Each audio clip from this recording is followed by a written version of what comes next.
That was intense. Wow,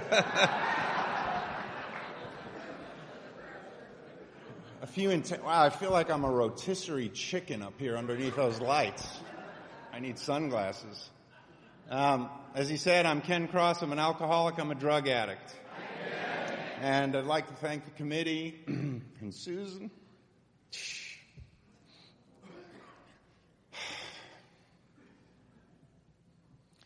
God, I thought I'd make it more than 15 minutes.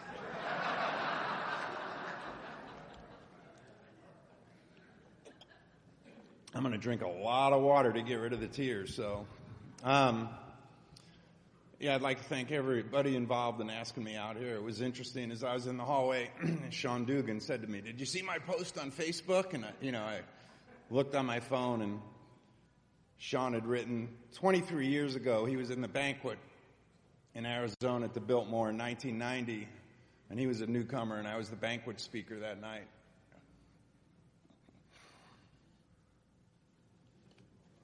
And he's been sober ever since.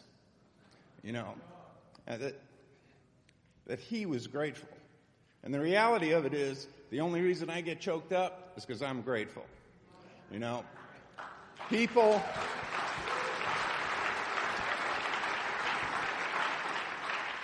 People who know my history from the last 10 or 12 years know that I've been through a lot of medical stuff. I'm going through some more medical stuff right now, but I'm upright and breathing. They told me I'd be dead twice in the last 10 years. And, and we walk through it, and a lot of people in this room have been with me through that. And the reality of it is every time I come to a World Service Convention, the very first, I told this story yesterday, when we put on the very first World Service Convention in Santa Barbara in 1985, we were basically a bunch of newcomers that had a couple of years, just kind of doing this thing and hoping anybody would show up. And, the very first night that we did a countdown of the states, the table next to me was from Alaska. Now, when we were sitting in Denny's writing out the first format for Cocaine Anonymous, saying cocaine and all other mind-altering drugs, we were just thinking, well, let's see what we can do and get this thing going in L.A. We really never thought much more outside of the Southern California realm in 1983, And all of a sudden, 2 years later, we have Alaska. And then a few years after that, we had people from other countries starting to actually show up. And this time I actually heard a woman identify from Peru. I couldn't get sober if I was living in Peru.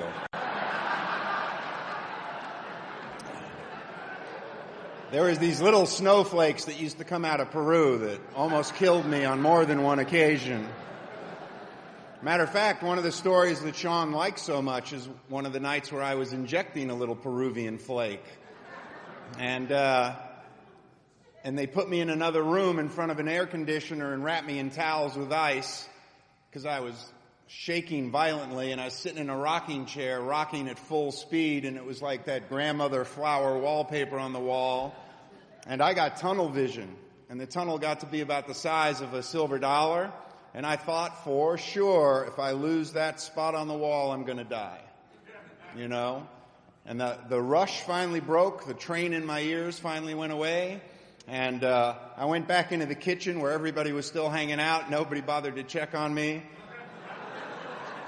And they said, "Are you okay?" And I went, "That was fucking great," And from that day on, every time I injected cocaine, I looked for that rush. I wasn't a smoker.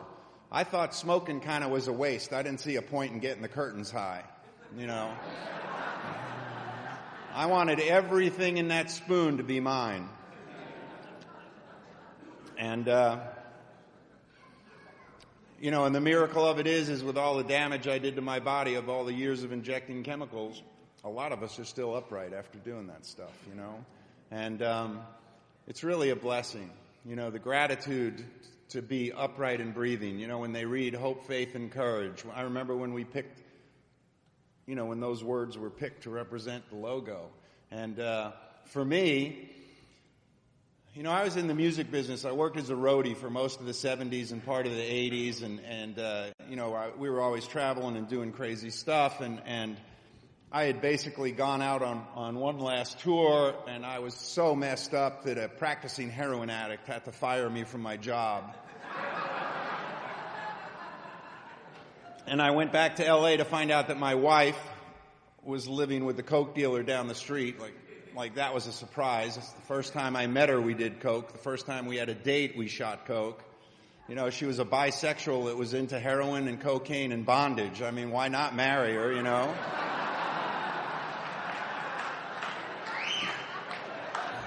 I mean, I moved in 3 weeks later and got married 5 months later, and the day after our wedding, I went on a tour and took my ring off and didn't put it back on for 4 months. And there's actually a point I was getting to, but who knows what it was. But the reality of it is right about that time, my life really unwound. You know, I was living in my bottom for about 6 years, not having any idea where I was. I just knew that it was a struggle to get by. You know, I knew that it kept getting harder and harder to live life. It kept getting harder and harder to produce the effect of having a decent life, and not even a decent life, I mean an okay life in the world that I lived in. Because from the time I was 15 years old, I started taking drugs, I started shooting dope at 18, I ran away from home at 16, I ended up I literally got thrown in the Army because I had a choice of the Army or, which was a dumb choice, I had an Army or reform school. And I was smoking so much pot, I forgot there was this thing called Vietnam going on at the time. And the minute I showed up in South Carolina, which I thought was the balmy South like Florida, and it wasn't close, the barber said to me, "Where are you from, boy? What's the matter? The barber's on strike up there?" And it was like, oh man, am I in trouble. And the only good thing is that I met all the returnees that were complete junkies, you know. And it didn't take long before I was in jail and court-martialed and released. Released from my service. But when it did fall apart, you know, and when I kind of got into that bottom, I didn't know what to do, where to go. My wife had kicked me out of the house. We got divorced. I'd just gotten fired from my last decent job. There was nobody that wanted anything to do with me. And, you know, I stole a car. I did a dope deal. I stole the money, stole the car, and went back to L.A., you know, and that was the beginning of a journey that I had no idea that I was about to go on.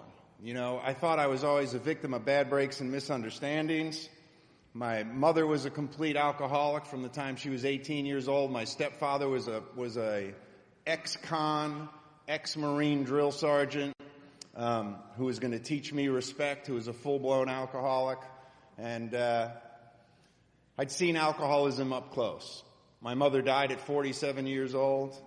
Flipped her car, rolled it 6 times, broke her neck and back. The last time I saw her, she was in a halo bed, and the only way she could communicate was by blinking her eyes, and she died not long after that. My stepfather, the last time I saw him, was in a parking lot of a strip club in Tucson, Arizona, with 2 groups of bikers wearing patches and a lot of pistols. And somebody was smart enough to leave, and nobody's seen him since either. So I saw alcoholism up close. I never thought of myself as an alcoholic. I thought I was just way too cool for that thing. You know, I was a Greenwich Village hippie in the 60s and you know, just thought I was of a different realm.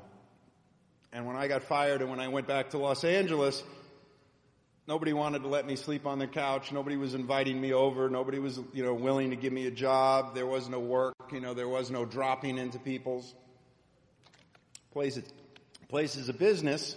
And, you know, I was blessed that one friend of mine answered the phone and said, "I'll take you to dinner," you know, and we went to Barney's Beanery in Los Angeles, which serves about 180 kinds of beer. And I thought, this is going to be great. You know, I'm going to go to dinner. He's going to buy me a meal. Maybe he'll let me spend the night at his place. I can clean up and take a shower. Because this is what my life had come to. I'm almost 6'7". I stole a Volkswagen Rabbit. Like you would think that maybe a Coupe de Ville would have been the smart thing, especially when you're going to sleep in it at night, you know. And I would take it up this street in Hollywood called Outpost to this little turnoff up there, and I would put towels in the window because I figured if I was going to get rousted, I want to get my hair together, you know. And And as soon as the sun came up and I started to hear noise, I'd like take off from there, and I'd go down to this place called, I would go to the 7-Eleven by Plummer Park, and I would buy a cup of coffee and a blueberry muffin and a LA Times, and I would go to this park down the street, and I would basically clean up in the sinks and eat my muffin and drink my coffee and read the paper because I had nowhere else to go. Now, I didn't consider myself homeless. I blamed it on you. If it wasn't for you, my life would be okay. If it wasn't for my parents, my life would be okay. If it wasn't for the way those guys treated me on the last tour, my life would be okay. And like I said, I thought I was just a victim of bad breaks and misunderstanding, and something was going to change. And my friend met me at Barney's, and he said, I got to tell you, there's another person coming. And I went, well, who's this? He goes, well, it's my sponsor. And I went, your sponsor? What are you talking about? And he said, I've been in AA for 1.5 years, and I have 90 days. And his sponsor showed up, this guy Charlie, and Charlie was just about to turn 1 year. I just talked to Charlie the other day on the phone. And they're both still sober. And they sat there, and I'm pretty sure they gave me the, are you sick and tired of being, the parrot talk. I'm sure they gave me the parrot talk. And all I was thinking is food, a shower, and a couch. Food, a shower, and a couch. So I said yes to anything they asked me. And they said, are you willing to come to a meeting with us tomorrow night? Because if you are, you can come stay on my couch and take a shower and come to my studio tomorrow. And we'll take care of you. And I said, sure, absolutely, And the next night, they took me to Group 1 of Cocaine Anonymous, which was a few weeks old.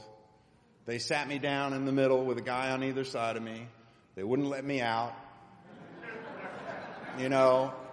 Group 1 at the time had grown to maybe all of 25 to 35 people. It was only a few weeks. And the guy got up and he talked. He was a big-time money laundering guy and coke dealer. And he talked about making millions of dollars and losing $1 million and making millions of dollars again. And I did not relate. I was sitting in this place called the Motion Picture Health and Welfare Fund, counting Rolexes, thinking, what am I doing here? What are these people talking about? What is this God stuff? All of it. And, hey, Griff. My friend Griff from L.A. who moved to Florida. And, I didn't relate to the speaker at all. I didn't want anything that was going on. I mean, the girls were cute, but I felt so less than. So less than to talk to anybody, so less than to be a part of any of it. And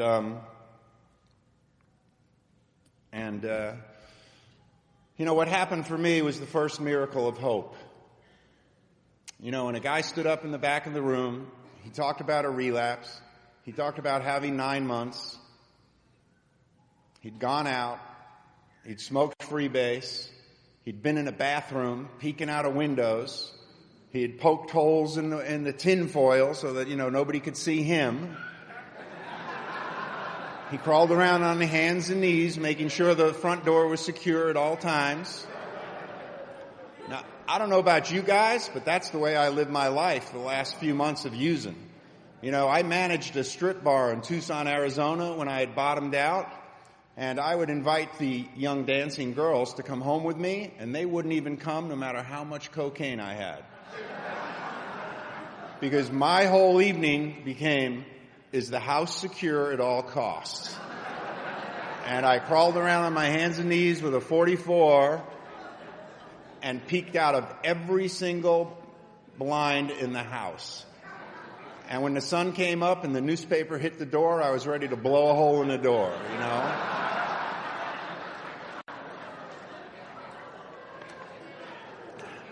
But when I heard him talk about his using, I related to his using. And it's why we tell our story at meetings. People always say, well, I don't want to hear a drunkalogue. The newcomers need to relate. They need to understand. I cannot tell you how many people in the last 30 years that I've been sober have come up to me and said, you were the first speaker I've heard. There was a guy in Tucson many years ago who came up to me because I had raised my hand in a workshop and identified when Bobby Earl was speaking.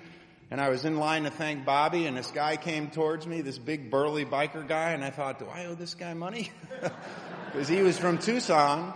And he goes, you're Ken Cross from Venice, huh? And I went, yeah, I am. And he goes, I got to tell you, somebody gave me your CD when I was in prison, and I've been sober ever since.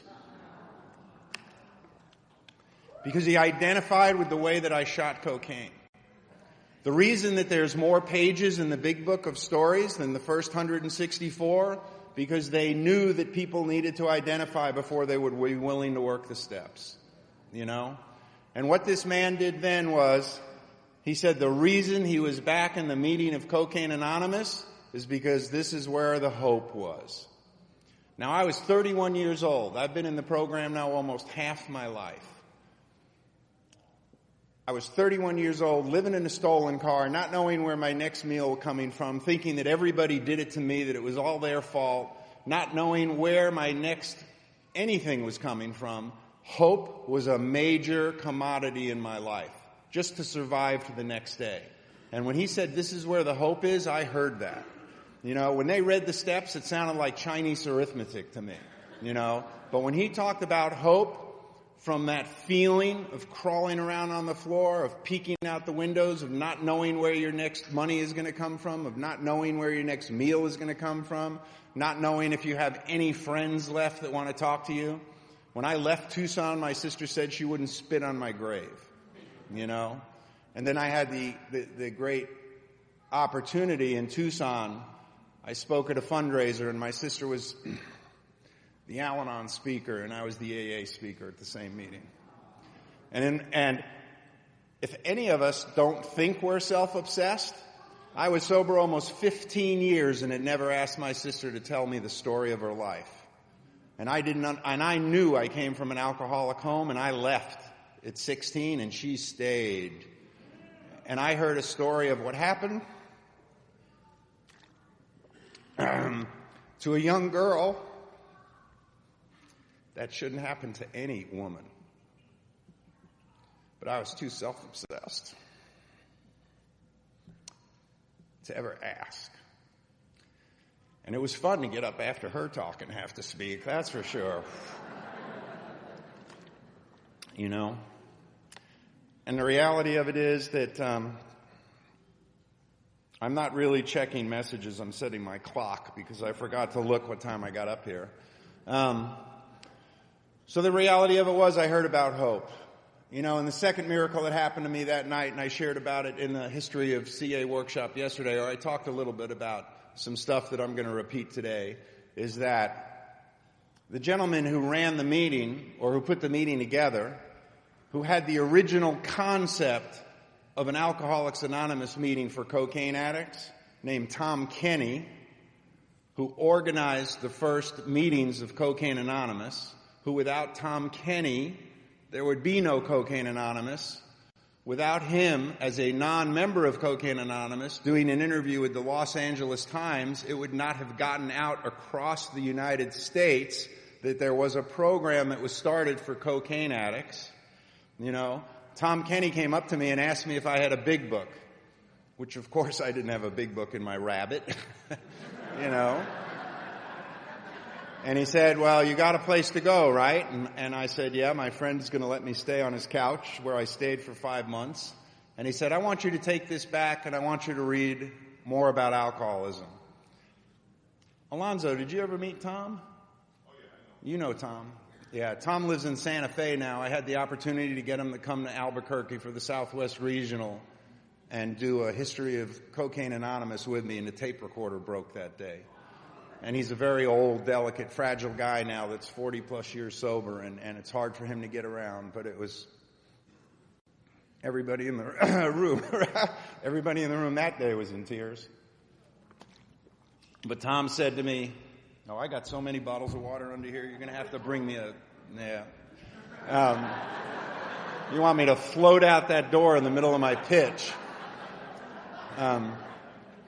You know, Tom said, I want you to go home and I want you to read more about alcoholism. He goes, I don't want you to start on page 1. I don't want you to look at the beginning of the book. I want you to go to more about alcoholism. And if you have any problem with any of the words, alcoholism, you substitute it for anything you need. And he used to call it cocaines or cocainesism, you know. And today it would probably be OxyContinism or Vicodinism or crackism or, you know. And over the years I've watched Crystal Meth Anonymous come around. I've watched Marijuana Anonymous come around. Now I hear about Heroin Anonymous coming around, you know. And that's what I did. I just kind of read the book and I tried to identify with the feelings and the similarities. And by the time I got through the first 2 pages, it was like a wall hit me, you know. It was like it described the way I felt, you know, trying to control everything, trying to control my drinking and using, you know, saving beers, saving lines for the morning, saving, you know. I just won't cut it quite as much this time. I promise I'll pay the dealer for the front that he gave me. This time, you know, and making the same mistakes over and over. And when I read the story of the jaywalker, you know, it was all about my life, you know, repeating the same thing over and over, expecting different results. You know, when you inject cocaine either by itself or with a little heroin in it, you are jaywalking in front of a bullet train. There's no doubt about it. Because there's many times I've put something in my arm and fallen on the floor and they woke me, or I came to the next morning and I was like, what happened? You know, complete oblivion to the issues that were going on. But what happened for me is I identified with the disease of alcoholism, you know, and that saved my life. You know, if you're new and you struggle with the big book, I mean, I strongly suggest you do what I did. You try to understand the disease concept of what the literature talks about, because that will save your life. You know, I was diagnosed with a brain tumor in 2002. And as soon as I got home, I was on Google, everything brain tumor related. Who is my doctor going to be? What am I going to do? How long do I have to live? They told me I had 90 days to live. I mean, I was Googling the shit out of brain tumors, you know. They gave me a treatment plan. They told me what I needed to do, you know. I get a newcomer that comes to my men's stag in L.A. I tell him he's got a disease that's going to kill him. I give him a big book and I say, this is the way to live. He takes it home and uses it as a coaster, you know. I mean, it's beyond me how it is, you know. I still have that same big book today that Tom gave me 30 years later, you know. And it's just a blessing. You know, the reality of it is that we're brought together by a divine spirit. It doesn't matter if you're Christian, Jewish, you know, none of it. I'm more of a practicing Buddhist than I am anything. I believe in the noble truths. I believe in the system of that there's a divine energy guiding my life, you know. And I know that I've been guided through life because I've laid motorcycles down onto the road. I've had my face rebuilt. I've gone off of roads and into rivers where I had to crawl out the windows to survive. You know, I lost the Quaaludes, but, you know, that was okay. You know, I've OD'd more than my share of times. You know, I remember when I used to shoot coke and then count my pulse, trying to see if I could get it up to 200, you know. And then right in the middle of counting my pulse, I'd remember, or I'd say, did I forget to lock the door? And we all know how important being secure is when you're high.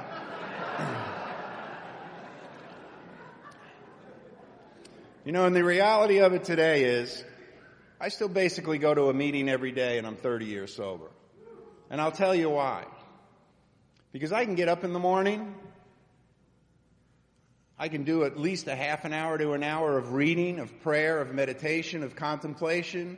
I can get really focused, really centered. I can go to my 9 o'clock step study, hear a really good person discuss it, a lot of really good shares on a step. I can leave and go to the Smart and Final grocery store, and I can be standing in the checkout line and look over to the side, and there's a bottle of Jack Daniels on sale for $23.99. And my head goes, you don't have to return any phone calls for 4 or 5 days. Nobody would really miss you.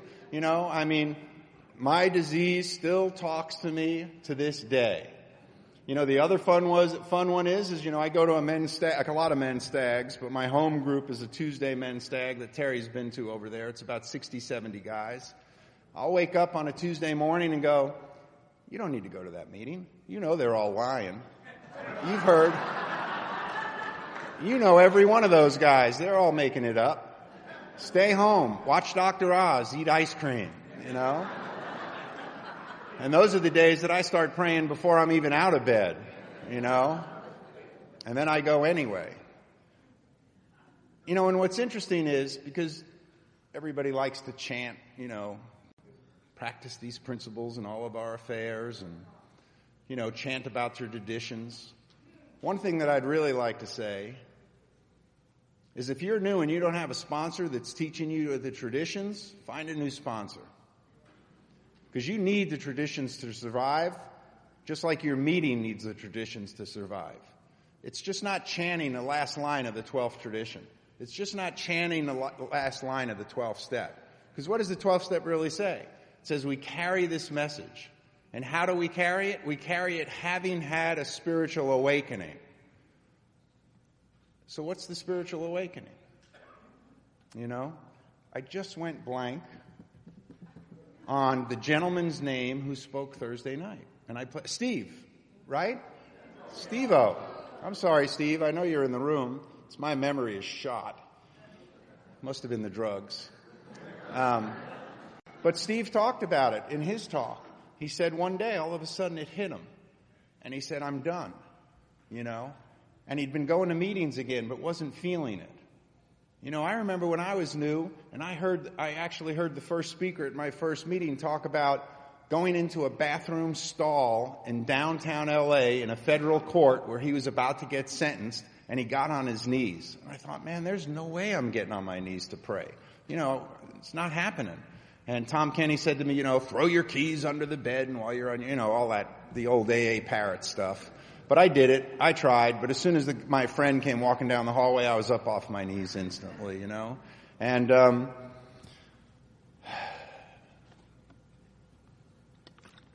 people used to say, act as if. Act as if until you find your own higher power. And I would go to the rocks in Malibu and, he would say, try to stop the waves. And I'd go, yeah, right, like that's going to happen. But I would go through all this stuff. And then they said to me, well, pray for God to reveal himself to you as he truly is, Because I'd read the story in the Big Book. I heard about Bill Wilson's white light. Nobody told me he was high on belladonna when he had it. I had white light experiences when I used to shoot window pane. Listen to a little Leon Russell and shoot some window pane, you'll have a white light experience.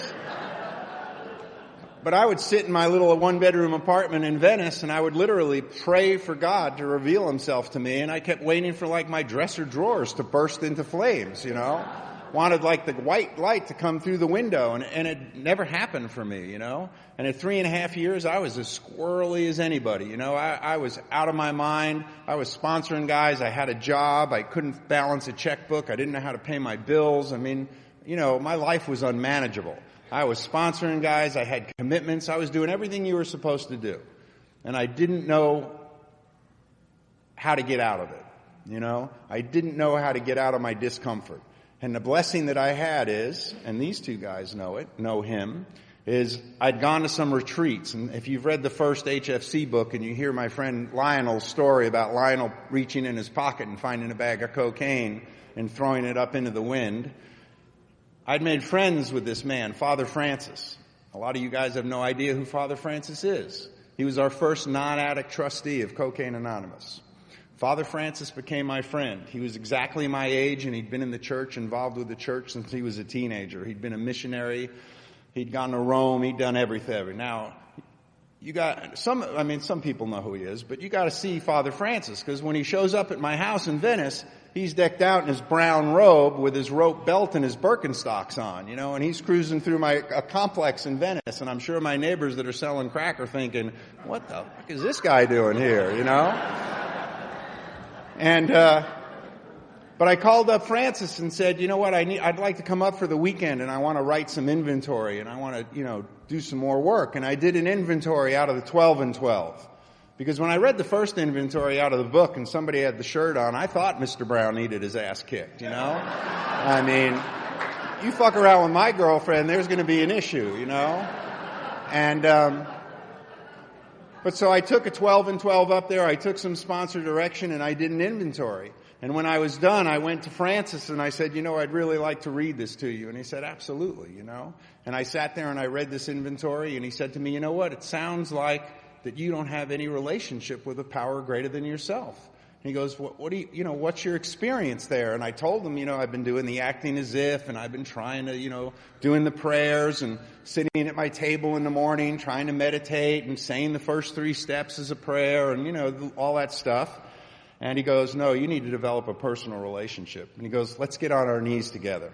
Now, I don't know about you guys, and I don't mean to be rude, but me getting on my knees with a Catholic priest was not high on my list of things to do in recovery, And I mean, I love Francis to death, but my old belief system was, I don't know. But we got on our knees and he said a prayer with me, and he asked for a blessing for me, for me to find the ability to find the divine, And then he took me into his own personal library and we talked and I said, I have such a problem getting on my knees to pray. And he goes to me, I don't pray on my knees.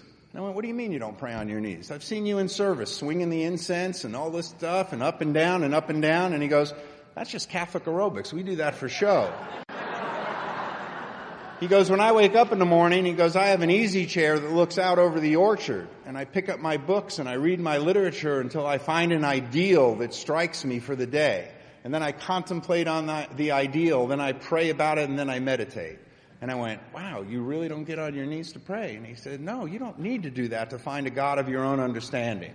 And he goes, come with me. And he gave me a stack of books, a lot of which I still have, C.S. Lewis and Zen Christianity and just a lot of different stuff, And the other great thing, one of my great experiences is, when I went to Akron and I looked in the glass case where all the original literature is, I went out and I bought those books. Because those guys didn't have a big book. They didn't have a 12 and 12 until 1953, They didn't have the literature and the opportunities to read things and read about people's experiences, So I bought varieties of a religious experience. I bought As a Man Thinketh, I went out and I researched what the stuff was that Emmett Fox wrote that they were so into,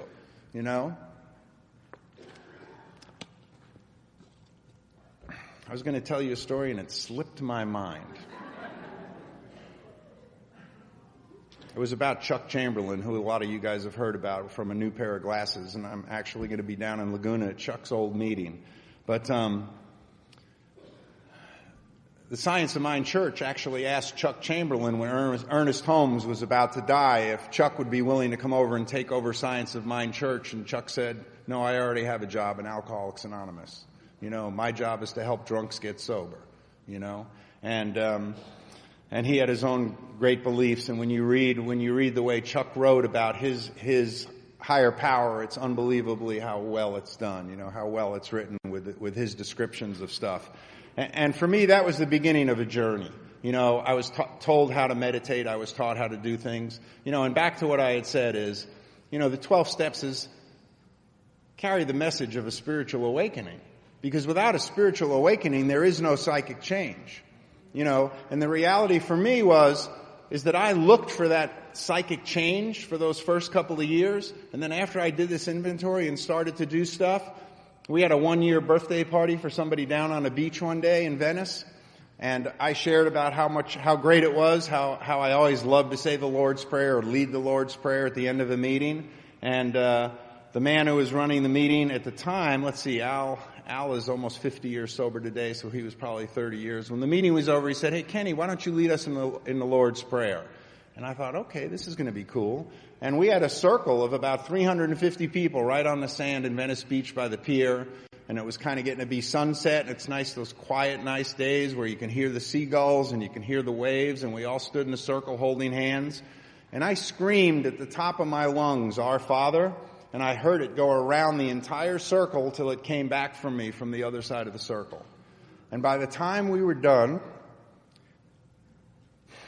I had tears running down my face. I couldn't talk. People were coming up to me going, oh, that was so great. And what I realized was I had my first spiritual awakening. I had the spiritual awakening of the educational variety, and it just moved me to the core of my soul. I mean, the best that we're going to, I don't, see, when I got sober, there were 2 CA meetings. So guess where we went on the other 5 nights of the week? You know, we were in the other program, listening to other speakers. You know, I grew up on guys like Chuck Chamberlain and Serenity Sam and Bobby Earl, and I had these old timers take me under their wing and take me to coffee and give me dollar bills to put in baskets when I didn't have any money, you know, and ask me how I'm doing and what's going on. And you know, one of the great old timers now that's running around the country is a man called Sandy Beach. And if you ever get an opportunity to listen to one of his CDs or go see him speak, he's one of the most gentle men that you'll ever see. And he gives a beautiful talk. And one of the things that he says is, you know, if I had the ability to change the big book, the one thing I don't like is progress, not perfection. He goes, because I believe that as spiritual people, that we can find a spiritual perfection in our life. In our hearts, we can find a place to be truly loving and kind and open. You know, that we can find a place where we can really learn to be of service and learn to be who we are meant to be. And, you know, I find that amazing. Absolutely amazing. You know, and the only way that you get to that place is from working through all the steps. You know, the amazing part is, you know, when you guys do step studies, and 12 is always broken down into 2 weeks. You know, and when you read the 12th step and the 12 and 12, there's 3 pages that go over an outline of all the steps. Then there's 3 pages on carrying the message. Then there's 13 pages on practicing these principles in all of your affairs.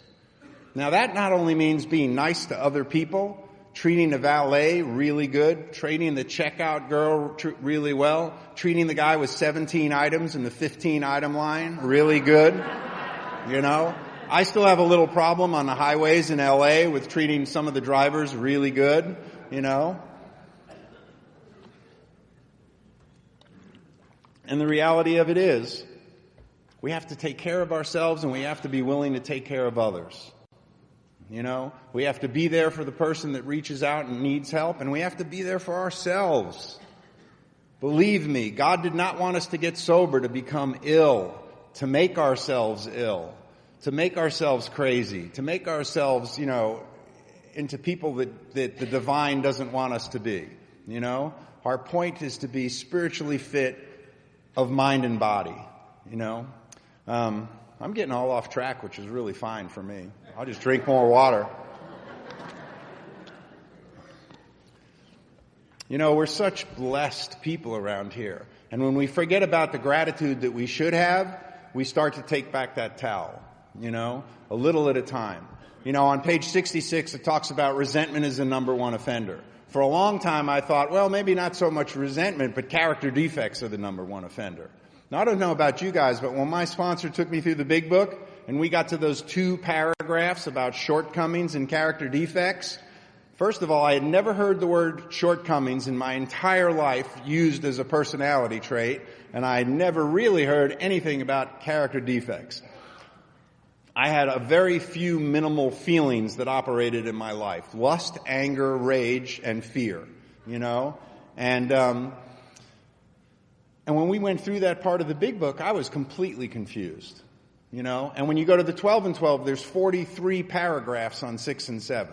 And I'm sure if Bill had decided to write more essays before he died on 6 and 7, you might have had 164 pages just on character defects. Because I don't know how many of you got to see the Bill W. documentary, but he was one messed up dude, you know.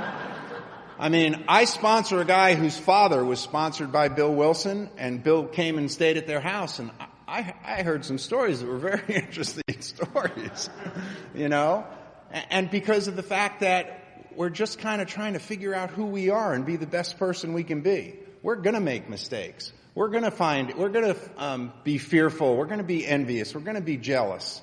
You know, my sponsor used to tell me, do not take your emotional pulse on somebody else's wrist, because it will not work.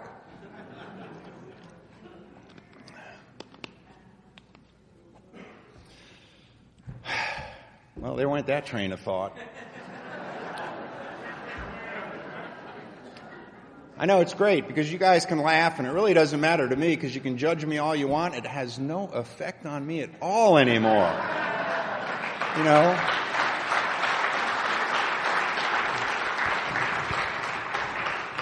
It's always funny when somebody says, well, are you nervous? And I'm like, nervous about what? I'm talking to a room full of drug addicts that can barely get out of bed in the morning. You know? I mean, actually show up at work and do 8 hours of real work, that's the miracle. You know? I mean, I drove my stolen car for about 3.5 years till they towed it off the street one day because it had expired Arizona license plates. You know? But we do the best we can. You know, I continue to show up. I continue to talk to newcomers and old-timers every single day. I go to a meeting almost every single day. And if I don't, I sometimes go to 2 or 3 on the weekends. You know? Meetings are the bright spot of my day. When I don't go to a meeting for 3 or 4 days, you don't want to be on a freeway with me in California. And especially if on my motorcycle, you do not want to cut me off, you know? And, you know, and the reality of it is that it all comes, like Terry said, it comes from this place of what was put together by other gentlemen, you know? And I strongly believe in reading all the literature. My favorite book for the last few years has been Language of the Heart. Because Language of the Heart is a collection of Bill Wilson's writings over the years as he became more and more sober. As he got into his 20s and into his 30s, and as he dealt with his depression with LSD and then with niacin and then with, you know, psychotherapy. I mean, some of the stuff that he wrote about emotional sobriety is absolutely amazing. Because having had a spiritual awakening, I don't know what it means to you, but to me it means finding my true self. Finding the light that's really in me and what that light is about, you know, and what that purpose is about. And for me, that purpose has been about, in the last 10 years or so, I ran a movie studio in Hollywood. I booked all the stages with all the producers to make shows. I thought I was hot shit. I was telling Alonzo a story before the meeting, because we have a mutual acquaintance who drives a Ferrari. And one day on the lot, this gentleman drove a Ferrari that he bought in, this director, and all the boys came over to it. And like, wow, what a nice car, dude, you know? And about 5 minutes later, an actor drove on the lot with a convertible black Bentley Azure, brand new off the lot, and every single person looking at the Ferrari walked away. And you could see the look on a guy's face like, oh my God, I bought the wrong car, you know? Now, as an alcoholic and an addict, boy, can I relate. You know, I can go to a friend's house and go, I bought the wrong TV. Damn. God, you know, my girlfriend isn't as good looking as his. So the reality of it is I just try to find how I can be the best person today. You know, and I fail miserably some days. You know, there is no chance that anybody that I know is perfect. You're not going to find Chuck Chamberlain who's passed away or Clancy I who's still living. You're not going to find any of these gurus taking a walk across the ocean on a Sunday afternoon. You know, it's not happening. I mean, every one of us has character defects that we have to deal with. I just remembered part of what I was going to talk about. It's amazing how that works.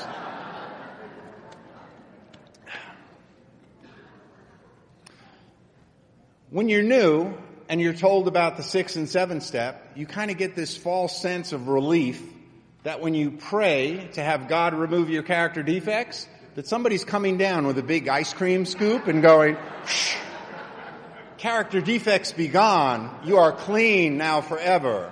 You know, and I've seen it. I've seen it with men and women in sobriety. You know, the pendulum starts way up here, very, very sick drug addict, very deprived, very, you know what. And then all of a sudden it comes back up here and it's like, oh, I can't do that. I can't say this. I can't do that. I can't go out with you. My sponsor, you know, and at some point we find the middle ground. You know, at some point you find where does reality work in recovery? You know? Because unless you're going to become a priest, it's really hard to live up at this high end. You know, unless you're going to become a monk, it's really hard to live up at this end. What I have to learn to do is come down to the middle and live life on life's terms. Learn how to deal with making mistakes. Learn how to really write a 10-step. Learn how to really understand. I mean, what I found really fascinating so far this weekend is when I heard about the morning meditation meeting on the beach. You know? Because for years, you wouldn't hear a lot about meditation at World Service conventions or many conventions unless Al Sine showed up to do a meditation workshop in LA or something like that, And what's interesting is the 11th step clearly says, sought through prayer and meditation to improve a conscious contact with the God of our own understanding. So therefore it says that if I'm praying, I should be meditating. It says when I write a list to make an amends, that in the 9th step says I should go make the amends. When I write an inventory, it says I take that inventory and read it to another person. So do I take a sponsee and say, well, let's just do the prayer part of the 11th step because that meditation stuff's a little too hard to deal with. That meditation stuff is a little too much to really get into. I mean, I love it when speakers in LA come to a workshop where there's questions and answers, and somebody will say, well, how do you work an 11th step? And they go, well, I really can't learn how to meditate. My mind is too busy. And I'm like, well, you can write an email. You can set up your DVR to record the Lakers game. Why can't you learn how to meditate? There's thousands of books on meditation. There is no right way or wrong way. It's the try way. You just try it.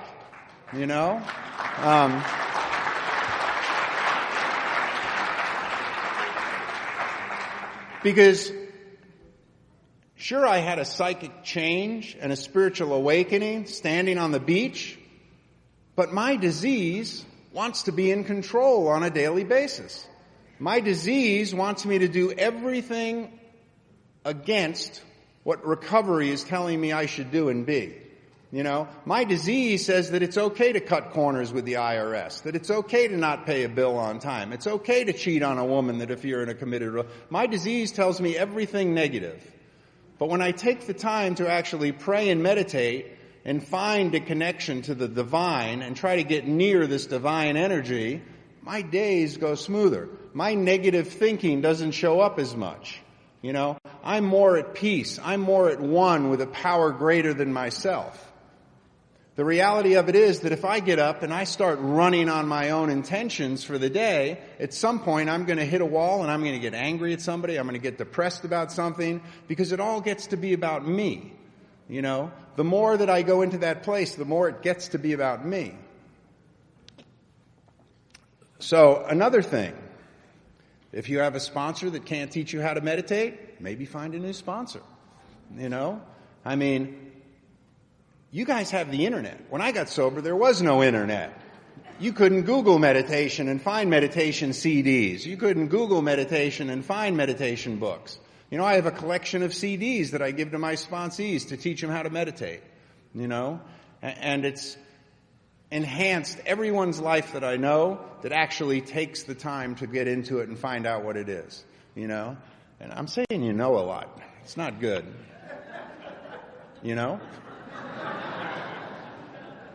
And I'm on 2 bottles of water, so this talk's going to wrap up pretty soon.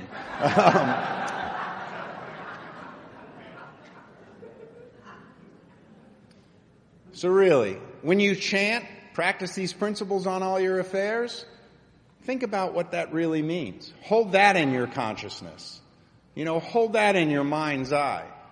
How do I really practice these principles in all of my affairs? How do I really have a spiritual awakening? How do I really improve a conscious contact with a power greater than myself? Because it clearly says in the literature this is what we're supposed to do. It doesn't say that we just go to meetings. It doesn't say that we live in meetings. Meetings are a bright spot in your day, but that's not what's going to get you to the core of your soul to be a comfortable, peaceful, serene human being. There it is again. See, Brian, I haven't touched my shirt yet, wherever Brian is. That's an inside joke. The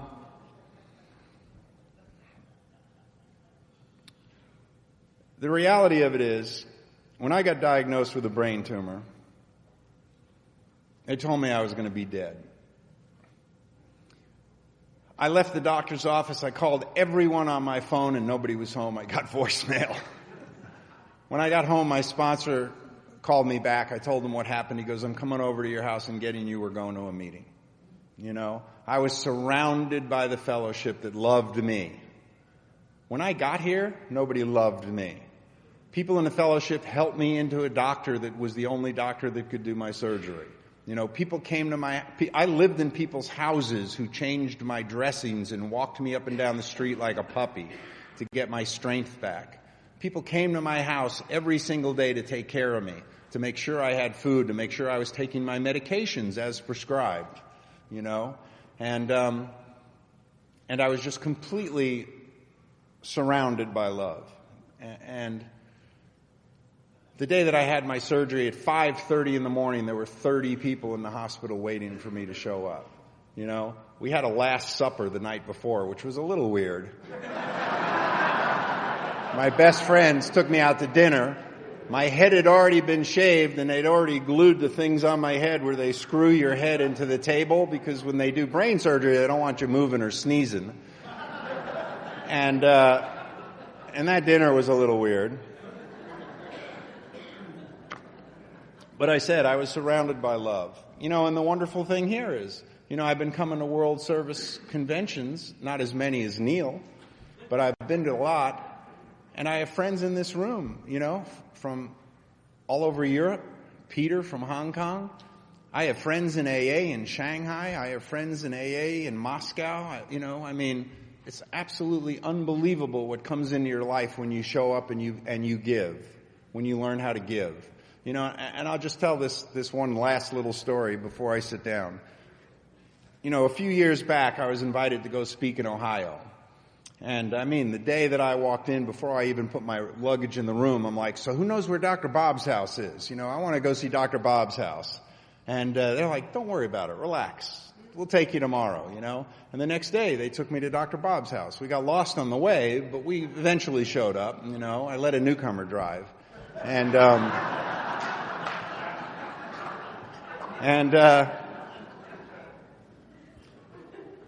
You know, we went to Bob's house, and it's run by a foundation, and there's a couple that was there that day overseeing it, and there's a very short little old woman in her 70s or 80s. You sit at the coffee table, and they serve you coffee out of a percolator coffee pot, which 99% of you have no idea what a percolator coffee pot is. And they ask you why you're in town and what's going on, and then they give you a tour of the house, you know, and they took me upstairs, and they show you Dr. Bob's bedroom and where he hid the booze behind the bed, and then they show you the dumbwaiter and where he hid the booze over here and where he hid the booze in this room. That guy was he would have been a good cocaine addict, let me tell you. Because he knew how to hide his stash, you know. And then, as I said, they take you into this other bedroom that's been converted into a mini museum with the pictures of Group 1 and a jewelry case that's just full of all the literature they read. And then they ask if you want to watch a video, and the video is a reenactment of Bob and Bill meeting, but in the video they use the actual locations. You know, they use the actual Mayflower Hotel. They use the guest house. I mean, I'm just sitting there watching this, and then we get up to go downstairs, and as we're walking down the stairs, I mean, I just have tears running down my face. You know, and the little old lady comes up and pats me on the back, and she goes, "It's okay, honey, it happens to a lot of people." And then I really lose it, you know.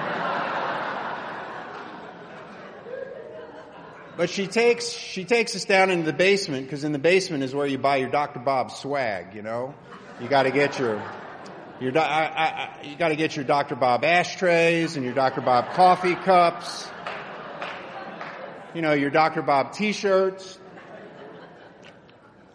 They got the unedited version of the Big Book, which is really interesting, you know, with all the references to the St. James version of the Bible. And so I'm down there buying as much crap as I can, because that's what we do at conventions and things that we go to. And I remember I had a woman move in with me sometime in the mid-'90s, and she goes, "Do we really need all those coffee cups up here on that countertop?" But anyways, I'm standing in Dr. Bob's basement. I look over to the side, and there's a couple of bushel baskets full of these chunks of rocks. And I say to the woman, I'm like, "What's that stuff over there? Is that for sale? What is it?" And she goes, "Well, you know, we had some issues with the back porch. The back porch got dry rot. It was cheap wood. So we decided we'd knock down the whole back porch and rebuild it from the ground up." And I'm like, "So you're telling me that stuff in those bushel baskets is part of the foundation of Dr. Bob's house?" And she goes, "Yeah, I guess so." And I'm like, "Well, can I have some?"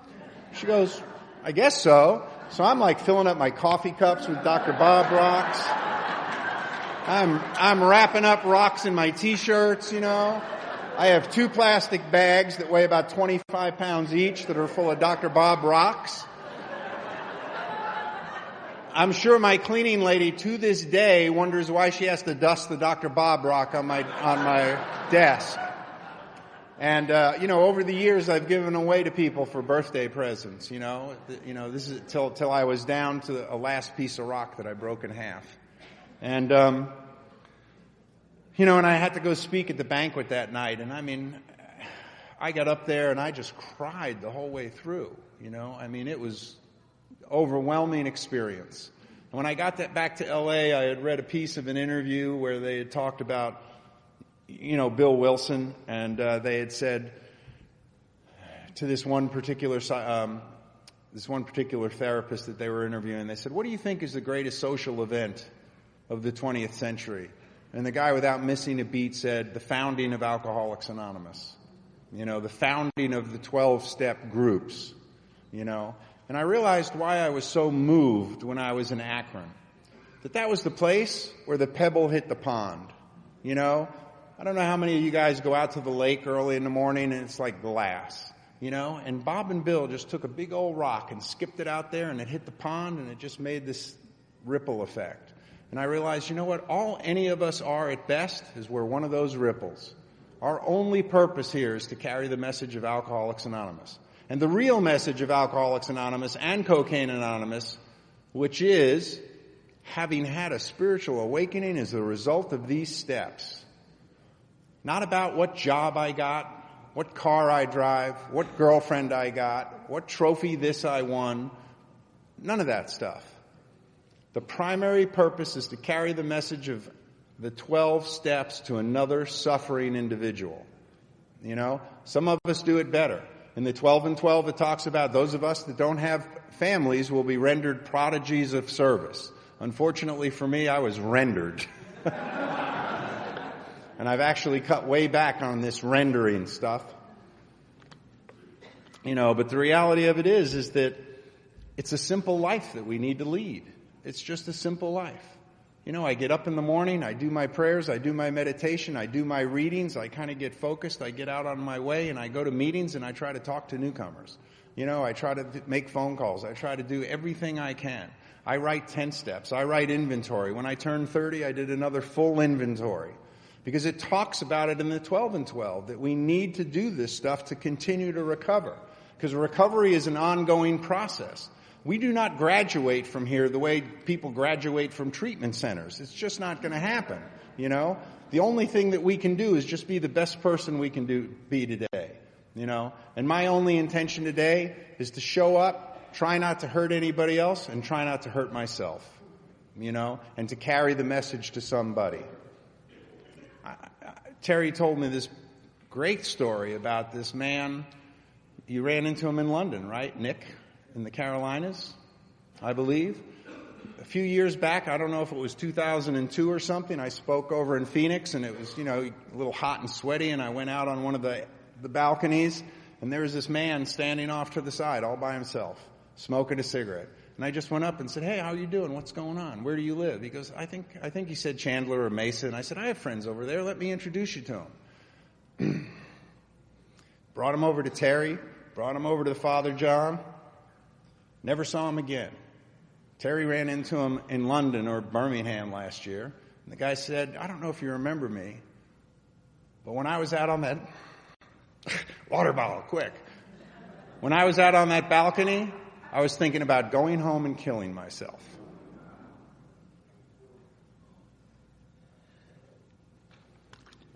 And if that guy hadn't come up and talked to me and introduced me to you, and if you hadn't taken me to meetings, I'd probably be dead. And now I think he's married with kids, right? You never know when the one thing that you say may change somebody's life. And I mean life. I'm not talking about their day, their week, or their year, their life. You have to remember this is a life and death disease. There is no middle ground. I've buried more people and seen more people die. Back to the one thought. You're standing there. I see you. You're making me nervous.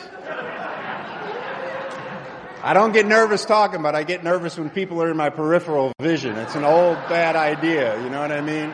Somebody's sneaking up behind me with a gun. When I talked about page 66 and I said your number one offender was resentment, and then I said the number one offender was character defects, today my reality of my belief, our number one offender is complacency. That when you get complacent, you slip away. I've never seen anybody or talked to anybody that's relapsed and come back to the rooms that was going to meetings and had commitments. I've never heard of anybody that went out and blew their brains out that was going to meetings and had commitments and sponsored people. You know, I love that I hear now around, I don't know here, but, you know, around the nation, there's this back to the basics phase that's starting to happen. You know what? If you don't leave the basics, you never have to go back.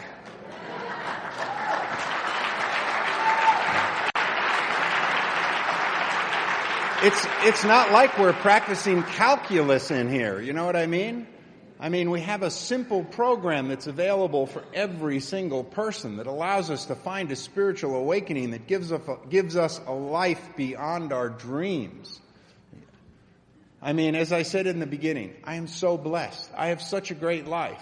I was in Bali earlier in this year meeting all sorts of new alcoholics and addicts and crazy people, you know, and making new friends. I've been around the world and had the opportunity to make friends everywhere. I mean, we are so blessed. We just show up and do the best we can, you know. Try not to hurt anybody. Try not to hurt yourself. And I hope that you guys can find the same kind of blessings and the same kind of grace that I have found in my life. So thank you.